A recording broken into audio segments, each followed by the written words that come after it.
I know everybody made a lot of noise about Jawaan and his starts and whatnot. I'll say this: I seen it. He was definitely quick on the ball, quick on the snap, no doubt about it, no doubt about it. And so the refs didn't call it. So you keep doing it until they call it. That's how it works. Hey, you know what? It ain't holding until they catch you. So if he's able to get away with it, fine. It's the same thing. The rule is, the tackle also where he's sitting back, it's supposed to break the plane of the center. But the same thing. Until you get a warning and the line just says something, don't worry about it. Keep playing. Okay? So you'll do everything to toe the line to where you could get away with it. You'll get a warning. Once they get their warning, it's like, okay, I got it. Okay. All right. Talk to the refs. But if them jokers ain't calling nothing, man, you keep riding with it. Okay? Gives you an advantage. That's fine. I ain't got a problem with it. That's one thing that's so interesting. We take it for Chiefs fans. You watch the Eagles somewhat, but like Chiefs fans who only watch the Eagles in that Super Bowl game. Mm-hmm. Lane Johnson, very similar to, and I know everyone says, his timing's impeccable. I feel like a lot of those times it was full starts too, but they didn't call it. Instead, he gets praised for what he does. And the one thing I will say, I think I forgot one of the O-line O-lineman gurus on Twitter had mentioned, like, if you look at his if you look at the snap, and I think Brian Balaga also said it. He goes, when I watch it, I actually see the rest of the O-line slow. I actually see Jawaan Taylor's getting off the ball like right when it's supposed to. I see everybody else being slow. It's the opposite, where everyone's saying he's full starting. He was saying that he sees the rest of the O-line getting off the ball slow, and Jawaan's getting on it right as the snap goes. No, you don't see it that way? No, not at all. Not at all. I mean, how you have, 4 of the guys, really 5, the guys snapping the ball too, and the only one that's ahead of it is your right tackle. He's a little quick because he can't see the ball. He can't see it. He's anticipating the snap and whatnot. That's the thing about it, because, you got to look your peripheral and just feel it. And it's timing. It is timing. It is feeling, the snap count. But they ain't catching it. It's fine. Hey, don't say nothing. He's fine. Everything looks good. Everything looks good. So some of the people had mentioned also on top of him maybe being a little early, his back leg kind of giving the tip of what the play is, because his back leg's constantly moving. His back leg's constantly moving, and I think someone broke it down that he was tipping to the defense what the play was based on how his foot was moving or not moving before the play was going. You know what? I think he's kind of digging in. Kind of his foot back there may be telling you, yeah, it's going to be pass. All right, but we're a passing team. But I mean, shocker. Okay, gonna pass the ball more than we're gonna run it. True. So I don't think it's he's a telltale sign. Get past him. How about that? Beat him then. All right. If he's gonna tell what it is, what it is. It's gonna be passed.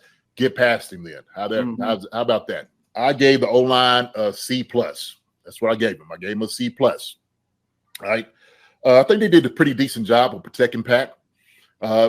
Pat had some times we had a lot of time back there to just kind of pat the ball, move around a little bit in the pocket. And there was some times that, had a little pressure coming at him. We still see some chips. I don't know if people see the chips that the running backs was given, but that's part of the offense. It's how it happens, right? We don't want to get into debate. How we got chip more and this and that. Doesn't matter, right? But I think, to be honest with you, in the run game, their blocking needs to be a little bit more pronounced. I didn't like a lot of the footwork out there. And I'm just looking at it. I'm just, me being an O-line coach, tight ends coach, I'm watching the footwork, and I'm looking at them grabbing grass coming off the football.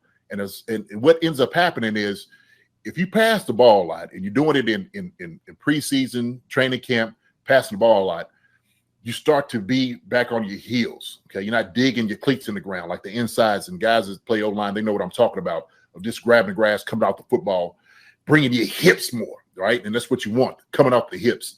And so there was a lot of things I didn't quite see that those guys did. I think Creed and Trey, man, was kind of indecisive in some of those things. Even, Donovan and Jawaan on the outside going to go get the defensive ends, not coming off the football. And we need to see more of that. And especially, and this goes into the bigger part of it, okay, the bigger picture.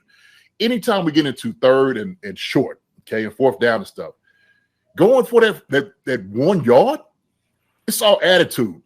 It is all drop your cojones attitude coming off the football, hitting somebody in the mouth. That's it, pure and simple. Okay. And you can't take anything else from it. O-line takes pride in that.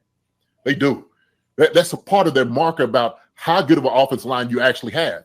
It's 3rd and 1, you coming off, you driving somebody off the football. Are you scoring with your guy? Okay, it's all heart. It's also, there's nothing else to it. Either you get the job done or you don't.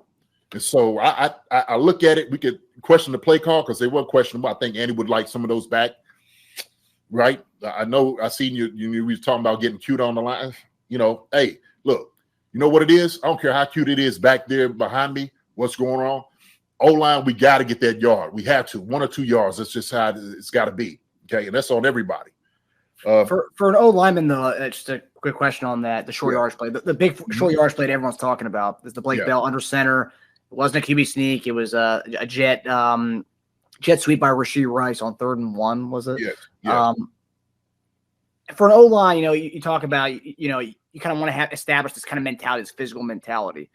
Mm-hmm. A play that goes east to west when it's 3rd and 1, just get upfield. Is that kind of like something when it's not really establishing kind of kind of this physical mentality if you're going east-west on a jet motion with that Rashee Rice. It's like it's not really give it to Pacheco and let him get up the field, or even God forbid a QB sneak with Mahomes, which we don't do anymore since their Thursday night game a couple years ago. But like, doesn't that kind of gets that mentality when you're calling plays like a halfback dive right up the middle? We're gonna freaking push these guys down the field and get a first down, but instead we're doing a jet sweep. Doing a jet sweep and trying to get to the outside where your shoulders are not square to the line of scrimmage is very tough. You're basically trying to outrun them to the outside. And so establishing that attitude it's demoralizing to the defense if you just hit them straight in the mouth and come off the football, right? I'd rather hand the ball off to Pacheco or CEH or McKinnon, any of those guys, to get the 1 yard. I really would. And so, the jet sweep may work. You got fast guys, you need a guy who's 4'3", 4'2" to get on the outside, but everybody's got to block well on the outside too. So I think, with Detroit, man, they got some pretty good linebackers after really watching them, how they mirrored and just played. They did a really good job. Then Hutchinson trying to get outside of him too. So I think that was a bad call. It was a bad call. I think everybody would agree with that. So I think we need to get to the point where we know 3rd and 1. We don't have Sherman no more for the 1 yard with the fullback dive and try to get him around the center. Like we need to establish an attitude that's saying, look, we're going to line up, we're going to bloody your nose for this 1 yard. Okay, we got the big boys up front that can do it. I trust Thuney, I trust Creed, I trust Trey, I trust Donovan, I trust Jawaan. Those guys come off the football when you know it. I don't care, get into all fours, come off the football, and so we should be successful. We should be. I don't know why we having such a hard time to figure this out, man. But sometimes you got to just run these things in practice. You just got to practice those things, right, to be good at it. Hi, everybody. Thanks for watching. Subscribe here to get the latest from the show. Also, be sure to check out the best clips from Chief Concerns. And if you prefer to listen to the show, subscribe and follow us on Apple Podcasts, Spotify, and anywhere else you get your podcasts.